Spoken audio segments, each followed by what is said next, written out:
Let's see this question. A force F equal to 2 I cap plus 3 J cap minus 5 K cap and Newton acts at a point this.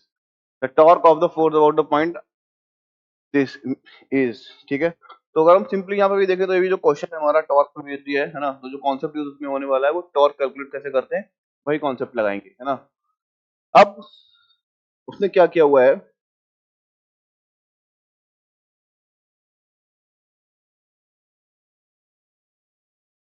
ठीक है. उसने बोला है कि भाई एक पॉइंट है, ऐसे लगा दो इसको. अब एक पॉइंट ए ले लो, एक पॉइंट ए ले लो, है ना.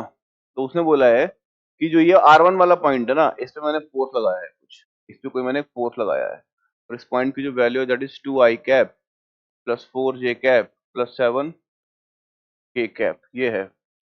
और इस पॉइंट के अबाउट टॉर्क निकालना है. ये कौन सा पॉइंट है, R2, that is I cap plus 2 J cap plus 3 K cap.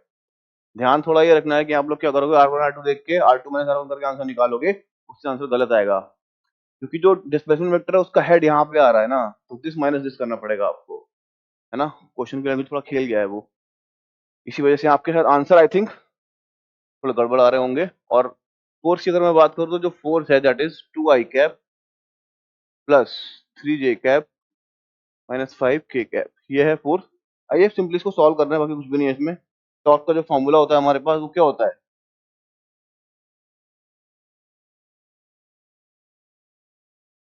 Tau is equal to r vector cross F vector. और यहाँ पे जो आर वेक्टर बनेगा that will be R1 vector minus R2 vector cross F vector. तो अगर R1 की बात करूं मैं तो R1 कितना है, 2 I cap plus 4 J cap plus 7 K cap, है ना. और ये कितना हो जाएगा, दो में से एक गया I कैप, चार में से दो गया 2 J कैप, सात में से तीन गया तो 4 K कैप. तो I cap plus 2 J cap plus 4 K cap, I cap plus 2 J cap plus 4 K cap into F. F क्या हो जाएगा हमारे लिए, 2 I cap plus 3 J cap minus 5 K cap, 2 I cap plus 3 J cap minus 5 K cap, इनका cross product निकालना है. तो हम ये डिटर्मिनेंट रूल लगा देंगे. इसमें क्या है, I cap J cap K cap, तो ये कितना आएगा 1 2 4 हो जाएगा 2 3 माइनस 5. ठीक है. तो यहाँ से मैं अगर लिखूं I के साथ भले, क्या आएगा -10 और -12, तो -10 -12 माइनस J कैप कितना आएगा -5 -8 plus K cap that will B 3 -4.